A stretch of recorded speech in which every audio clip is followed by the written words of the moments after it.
Hi friends.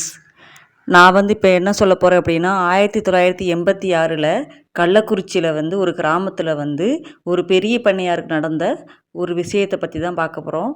அதுக்கு முன்னாடி நீங்கள் உங்கள் நேரத்தை 2 செகண்ட் ஸ்பெண்ட் பண்ணி என்னோடய சேனலை சப்ஸ்கிரைப் பண்ணுங்கள். வாங்க இப்போ வீடியோக்குள்ளே போகலாம். கள்ளக்குறிச்சி மாவட்டத்தில் உள்ள ஒரு கிராமத்தில் ஒரு பெரிய பண்ணையார் வாழ்ந்துக்கிட்டு வந்திருக்காரு. அவருக்கு ராஜரத்தினம் அப்படிங்கிற ஒரு மகன் வாழ்ந்திருக்காரு. அவங்களுக்கு நிறைய தோட்டந்தொரவு சொத்து பத்துலாம் நிறையா இருந்திருக்கு. அவரோட மகன் ராஜரத்னம் மைனர் மாதிரி வாழ்ந்துட்டு வந்திருக்காரு. அதாவது சும்மா போய் சீட்டு விளையாட, சரக்கடிக்கிறது, பொண்ணுங்களோட இருக்கிறது, அப்படியே பந்தாவாக நல்லா ஜாலியாக வாழ்ந்துக்கிட்டு இருக்காரு. அவங்க அப்பா எத்தனை டைம் திட்டியும் அவர் திருந்துற மாதிரியே இல்லை. சரி, நம்ம மகனுக்கு ஒரு பொண்ணு பார்த்து கல்யாணம் பண்ணி வச்சா சரியாக போயிடுவான் அப்படின்னு சொல்லிட்டு ஒரு பொண்ணை தேடுறாங்க.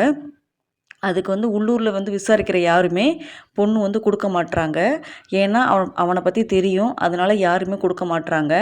உடனே புரோக்கர்கிட்ட சொல்கிறாங்க, என்னோட வசதிக்கு ஏற்ற பொண்ணு தான் வேணும்னு கிடையாது, வசதி கம்மியாக உள்ள ஏழையாக இருந்த பொண்ணாலும் பரவாயில்ல, நம்ம குடும்பத்துக்கு ஏற்ற பொண்ணாக இருக்கணும் அப்படின்னு சொல்கிறாங்க. சொன்னோன்னே புரோக்கர் ஒரு பக்கத்து கிராமத்தில் போய் மாரிமுத்து அப்படிங்கிற ஒருத்தர்கிட்ட போய் பொண்ணு கேட்குறாரு. அந்த பொண்ணுக்கு அம்மா அப்பா கிடையாது. அந்த பொண்ணு பேர் சாந்தி. அவங்க அவங்க மாமா மாரிமுத்துட்ட தான் வளர்ந்துக்கிட்டு இருக்காங்க. அந்த பொண்ணு காட்டு வேலைக்கு போய் வர்ற காசை மாமா கிட்ட கொடுத்து சாப்பிட்டுக்கிட்டு இருக்கு. இவருக்கு மாரிமுத்துக்கு சந்தேகம் வருது, இவ்வளோ பெரிய இடத்துல நமக்கு சம்மந்தம் வருது, எதனால வரும் அப்படின்னு சொல்லி சந்தேகம் வருது. உடனே கேட்குறாங்க, அவர் எங்கேயும் இருக்காரு, ஆனால் நம்ம இவ்வளோ இதாக ஏழையாக இருக்கோம், ஆனால் எங்களை பொண்ணு கேட்கறதுக்கு என்ன காரணம்னு சொல்லி கேட்குறாங்க. கேட்டதுக்கு புரோக்கர் சொல்கிறாங்க, இந்த மாதிரி அவர் வசதி வாய்ப்பெல்லாம் தேவையில்லை, வீட்டுக்கு ஏற்ற பொண்ணு ஏழையாக இருந்தால் பரவாயில்ல, அவங்க தான் குடும்ப பொறுப்பெல்லாம் ஏற்று நடத்துவாங்க அப்படி சொல்லிடுறாங்க புரோக்கர். சொன்னோன்னே இவங்களும் சரி சொல்லி கல்யாணம் பண்ணி வைக்கிறாங்க. கல்யாணம் பண்ணி வச்சோடனே அந்த அன்றைக்கி ஃபஸ்ட் நைட் எல்லாம் ரெடி ஆகுது. இந்த பொண்ணுமே ரெடியாகி உட்காந்துருக்கு. ஆனால் அன்றைக்கி நைட்டு ராஜரத்னம் ரொம்ப லேட்டாக ரொம்ப தண்ணி அடிச்சுட்டு ஃப்ரெண்ட்ஸ்லாம் பார்ட்டி வச்சுட்டு வராங்க. இந்த பொண்ணு ரொம்ப வெயிட் பண்ணுது. ராஜரத்னம் ரூமுக்குள்ளே வந்த உடனேயே கட்டில் படுத்து தூங்கிட்டார். ஏன்னா அவ்வளோ செம்ம போத தூங்கிட்டார். அந்த பொண்ணுக்கு நிறைய ஆசைகள்லாம் வளர்த்து வச்சு உட்காந்துருந்துச்சு. ஆனால் அப்படி ஆயிடுச்சு. சரின்னு சொல்லி இந்த பொண்ணு நினைக்கிது, நம்ம வீட்டில் யாருக்குமே இந்த பழக்கம் கிடையாது, ஆனால் நம்மளோட ஹஸ்பண்ட் இப்படி குடிச்சிட்டு இப்படி இருக்காரே, இவரை நம்ம தான் திருத்தணும் அப்படின்னு சொல்லிட்டு அந்த பொண்ணு அதை நினச்சிக்கிட்டு தூங்கிடுது. மறுநாள் காலையில் அவருக்கு அட்வைஸ் பண்ணுது, குடிக்காதீங்க அப்படின்னு சொல்லுது. இவர் இந்த பொண்ணு அட்வைஸ் பண்ணுறதுனாலேயே ராஜரத்னத்துக்கு சாந்தியை பிடிக்காமல் போயிடுது. அவர் மறுபடியும் நைட்டு போய் தண்ணி அடித்து நைட்டு 12 மணிக்கு மேலே தான் வராரு. இப்படியே பண்ணிக்கிட்டே இருக்கார். ஒரு காலகட்டத்தில் என்ன ஆகுது அப்படின்னா, இந்த பொண்ணு நிறைய கண்டிக்க அந்த பொண்ணை துப்புரவாக பிடிக்காமல் பெரிய சண்டையாகி ஒரு துண்டை வச்சு கழுத்தை இறுக்கி போதையில் இறுக்கி சாவடிச்சிடறாரு. அதோட அவருக்கு போதையே தெளிஞ்சிருது, என்ன பண்ணுறதுன்னு தெரியலை. உடனே ஒரு ஸ்டோர் ரூமுக்கு போகிறாரு. ஸ்டோர் ரூமில் போய் ஒரு ஒரு கயிறை எடுத்து மேலே ஃபேனில் அவளாக தூக்கு போட்ட மாதிரி செட் பண்ணிவிட்டு கீழே போய் சொல்கிறாரு, இந்த மாதிரி அவள் இப்படி பண்ணிட்டா அப்படின்னு சொல்கிறாரு.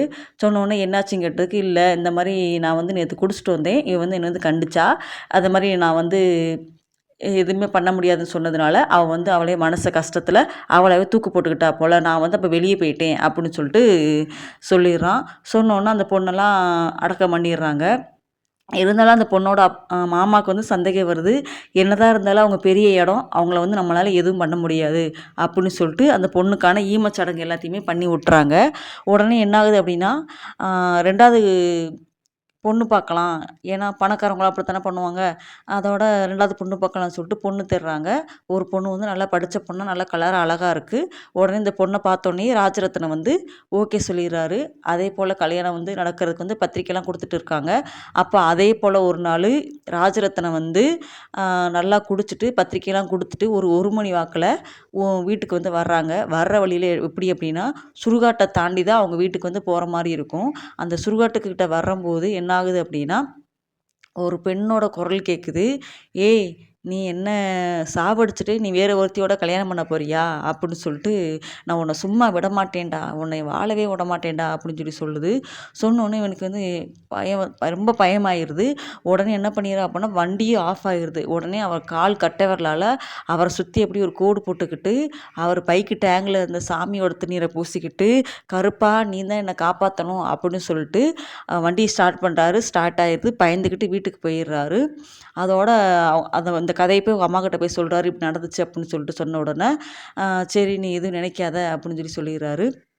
சொன்ன உடனே சாமியாரை கூப்பிட்டு சரி பார்ப்போம்னு சொல்லிட்டு சாமியாரை கூப்பிட்றாங்க. அப்போ சாமியார் சொல்கிறாரு, இந்த மாதிரி அந்த பொண்ணோட ஆத்மா வந்து நம்ம வந்து சாந்திப்படுத்தணும் அப்படின்னா அமாவாசை அப்போ தான் அதை வந்து திருப்திப்படுத்த முடியும். இன்னும் 7 நாள் இருக்குது அமாவாசைக்கு. அந்த 7 நாளும் இவர் வெளியே எங்கேயும் போக விடாமல் பத்திரமா பார்த்துக்கோங்க. வீட்டில் இருந்தாலுமே கூட வந்து ஒரு ஆளோட சேர்ந்து இருங்க அப்படின்னு சொல்லிட்டு அந்த சாமியார் வந்து சொல்லிட்டு போயிடுறாரு. சொன்னோன்னே இவர் வந்து அந்த 7 நாளுமே ஜாலியாக இருந்துடுறாரு. ஆனால் அவர் கையில் வந்து ஒரு தாயத்தை வந்து கட்டிடுறாரு. ஒரு 7வது நாள் என்ன ஆகுது அப்படின்னா அவரோட தாயத்தை வந்து அவங்க 2 பேரும் ஒன்றா இருக்கும்போது தெரியாமல் கட்டில் பட்டு அவுந்து விழுந்துருது. அவர் அதோட தூங்கிறாரு. அதோட அந்த சாந்திங்கிற பெண் ஆத்மா வந்து வருது. வந்துட்டு இதோட அந்த அந்த பொண்ணோட புதுசாக கல்யாணம் பண்ணியிருக்காங்கள அந்த பொண்ணோட உடம்புல புகுந்து நீ என்னை விட்டு இவ கூட சந்தோஷமாக இருக்கியா அப்படின்னு சொல்லிட்டு அந்த பொண்ணாலேயே கழுத்தை நெரிச்சு சாவடிச்சிருது. ஒரு கயிறை எடுத்துமே மேலே அந்த பொண்ணு செஞ்ச மாதிரி அந்த பொண்ணுக்கு அவன் எப்படி செஞ்சானோ அதே போல் இந்த பொண்ணு மூலமாக அந்த ஆத்மா வந்து உள்ளே போய் அந்த அவரையுமே அந்த ராஜரத்னத்தினுமே சாவடிச்சிருது.